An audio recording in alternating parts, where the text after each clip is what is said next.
নমস্কাৰ, মই দীপজ্যোতি গগৈ। মই আপোনাৰ বৰ্তমান আছোঁ চন্দ্ৰপুৰৰ ঠাকুৰকুছিত। বৰ্তমান আজি আমি এটা শ্বুটিং কৰি আছোঁ এটা গানৰ, বিহু সুৰীয়া গীতৰ। বহুত ধুনীয়া গীত হয় আৰু গানটো সুৰ দিছে আৰু গাইছে আপোনাৰ সাগৰ নীল দা। এই গানটোত পৰিচালনা কৰিছে নিতুল কোঁৱৰ CNK আৰু কেমেৰাত আছে অভি, লগত আছে তেওঁৰ লগত হেল্প কৰিছে চন্দ্ৰ, আয়ান ধৰণৰ পাপু। তাৰপিছত অভিনয় কৰিছে আমাৰ আছে আপোনাৰ জুবিস্মিতা, মই নিজেই দীপজ্যোতি গগৈ, অতুল পাচনি ডাঙৰীয়া আৰু মমি। তেওঁলোকে এতিয়া বৰ্তমান অভিনয় কৰিছে। গানটো শেষ হোৱা নাই, ৰাতিও শ্বুট আছে, বহুত কষ্ট কৰিছোঁ। গানটো চাই কমেণ্ট কৰিব, ভাল লাগিব। আমি যেন আৰু আপোনালোকৰ আশীৰ্বাদত আৰু অলপ ভালদৰে কৰিব পাৰোঁ। ধন্যবাদ।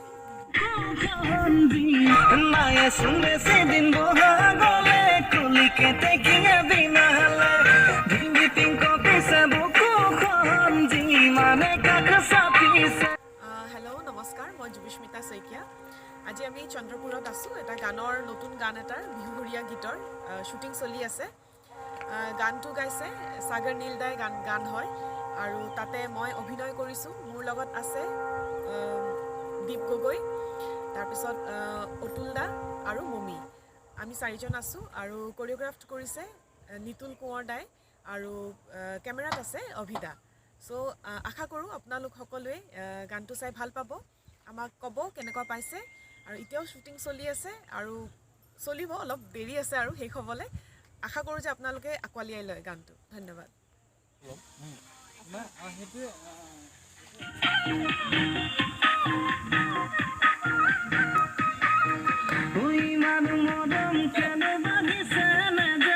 নমস্কাৰ, মই মমি বৰুৱা। এইটো আপোনাৰ সাগৰ নীলে গাইছে আৰু কোৰিঅ'গ্ৰাফ নিতুল কোঁৱৰে কৰিছে। মই আপোনাৰ মানে কেনেকুৱা এটা কেৰেক্টাৰ কৰিছোঁ, অলপ বেলেগ, এবাৰ ডিফাৰেঞ্চ কৰিব গৈছোঁ। আগতে এনেকুৱা কৰা নাছিলোঁ, ফাৰ্ষ্ট টাইম কৰিছোঁ। চাওঁ কেনেকুৱা কি হয়, ৰাইজে আদৰি ল'ব, আপোনালোকে সকলোৱে আদৰি ল'ব বুলি আশা থাকিল। আৰু নতুন বছৰত এইটো মোৰ প্ৰথম কাম বুলি নহয়, মাজতে আৰু এটা কৰিছোঁ বাৰু।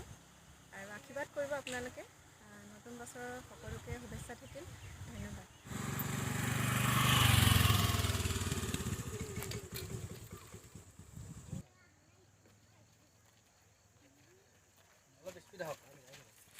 নমস্কাৰ, মই অতুল পাচনিয়ে কৈছোঁ। আজি এটা গীতৰ চিত্ৰায়ন হৈ আছে চন্দ্ৰপুৰৰ ঠাকুৰকুছিত।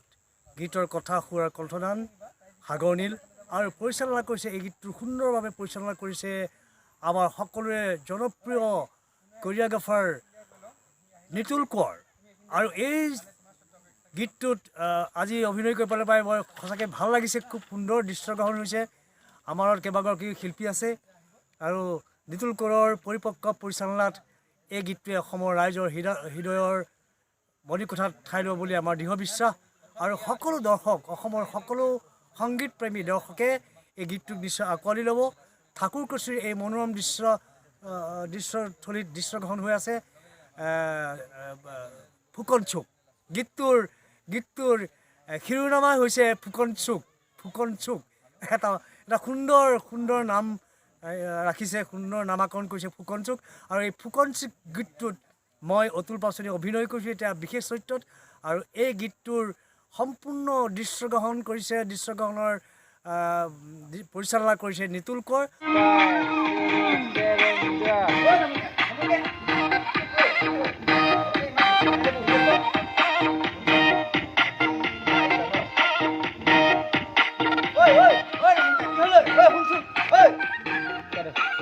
নমস্কাৰ, মই নিতুল কোঁৱৰে ক'লোঁ।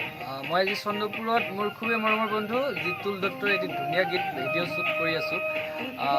বহুত আশাবাদী গানটোক লৈ এটা ধুনীয়া কমেডি কনচেপ্ট কৰিছোঁ। এখন চাইকেলত লৈ হেলমেট পিন্ধিছে আৰু বাইকত অহা বুলি হিৰোইনে কেনেকৈ অপেক্ষা কৰি থাকে চাব। বহুত ধুনীয়া কনচেপ্ট। আৰু আমাৰ গানটোত এক্টিঙত আছে আমাৰ খুবেই জনপ্ৰিয় অভিনেতা অতুল পাচনি দা আৰু মোৰ খুবেই মৰমৰ ভাইটি দীপজ্যোতি গগৈ আৰু মোৰ বান্ধৱী মমি দত্ত আছে আৰু আমাৰ নতুনকৈ চিনাকি হোৱা জুবিস্মিতা শইকীয়া, তাইকো মই খুব কম সময়ত লগ পাইছোঁ। তেওঁ বহুত ভাল এক্টিং কৰিছে। গোটেইখিনিয়ে আমাৰ টিমটো বহুত কষ্ট কৰিছে গানটোক লৈ। এতিয়া ৰাতিও শ্বুটিং চলি আছে। আশা কৰোঁ গানটো ভাল হ'ব আৰু মই গানটোক লৈ বহুত আশা কৰিছোঁ। আজি নতুন এটা কনচেপ্ট লৈছোঁ কমেডিৰ ওপৰত। চাব আপোনালোকে, ভাল লাগিব আৰু আমাৰ জিতুল দত্তক সকলোৱে সহায় কৰিব, মৰম কৰিব, তাক আগুৱাই যাবলৈ উৎসাহ প্ৰেৰণা দিব। ঠিক আছে, ধন্যবাদ।